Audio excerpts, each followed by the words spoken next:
Hello, friends. This is Dave Hurwitz, executive editor at ClassicsToday.com, here to answer a musical question that one of you posed, which is this. Are there any modern recordings of Haydn's London symphonies that aren't on period instruments that are any good? And the answer is yes, there are.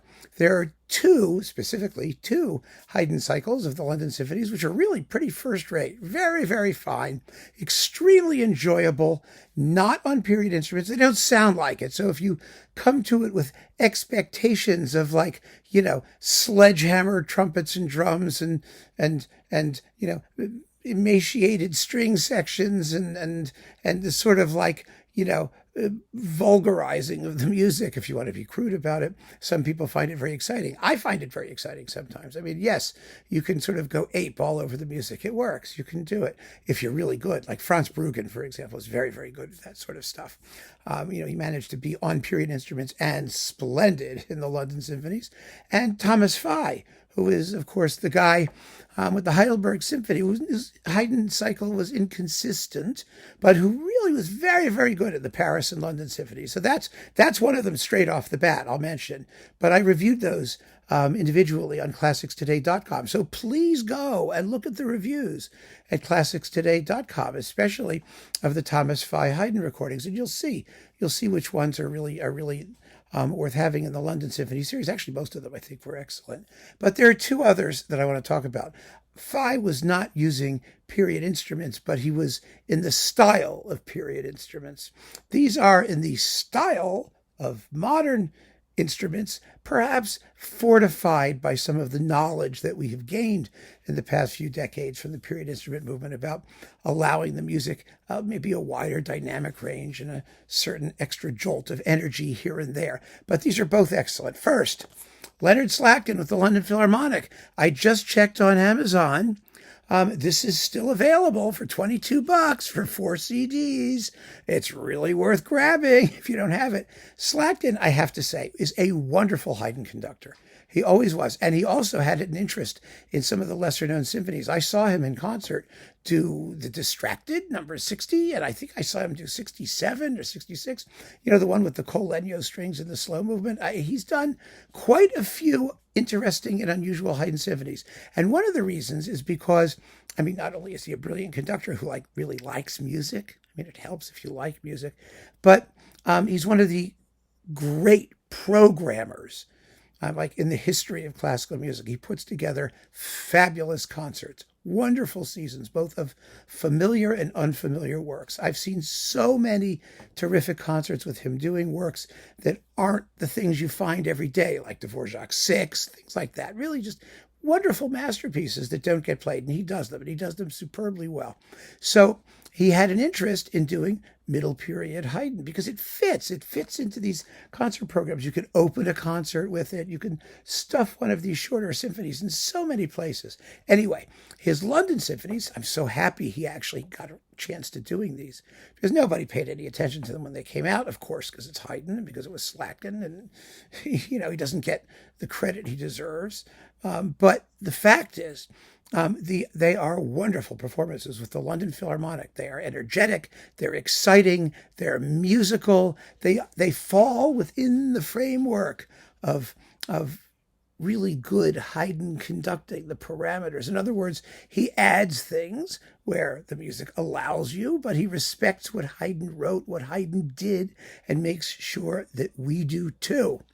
So yes, these are very, very good. I was just listening before I started this video to number 102, because that's one of my sort of test pieces. It's the most Beethovenish of all of the late Haydn symphonies. And yeah, the first movement was slam. It had plenty of energy. That second movement with the gorgeous muted trumpets and drums. He doesn't cut off the trumpets at the end where they overhang. You're supposed to hear that trumpet snarling. It's there. It comes out with laser-like clarity. The finale is swift, but also elegant. And he gets the opera buffa bit.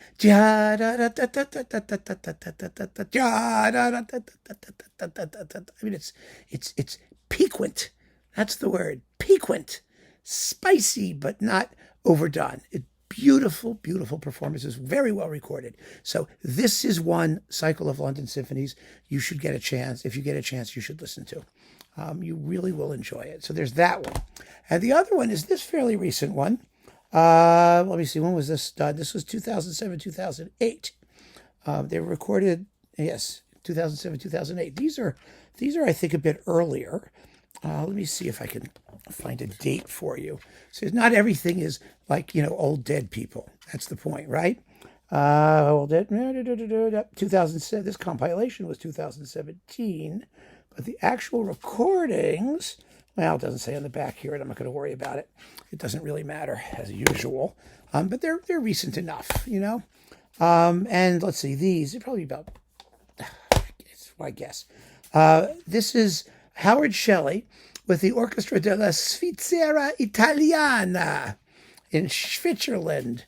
This is also a very fine cycle of Haydn London symphonies. I remember reading the gramophone review where they thought that these were a little bit under-energized or tame compared to what some of the period instrument people do. And they are. And I said that up front. They're not as wild as you'll hear on period instruments. They just happen to be so much more musical. The winds and the strings are in beautiful balance. You hear everything you're supposed to hear, but the strings have weight when they're supposed to have weight, which is true here, of course, well. But, in the military symphony, for example, it's much better done than like Adam Fisher, or one of those people. The percussion is bold and brilliant and impactful and very well recorded. There's nothing underplayed about these performances, nothing at all. They just happen to have a certain elegance, a certain care for balance, musicianship. It's not just noise, it's musicianship. The orchestras know how to stay in balance when they play loud. That's a big deal. And they play very, very well here, and they're beautifully recorded. This is also available, and it's not terribly expensive. I think it's like $10 a disc or something. But the bottom line is, there's still good Haydn going on. I wish there were more. I really do. But we can't say that we've been robbed.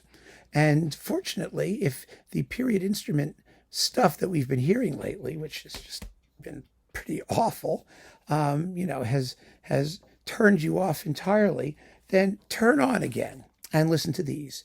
You'll be quite glad that you did. So keep on listening, friends. Thanks for joining me, and take care.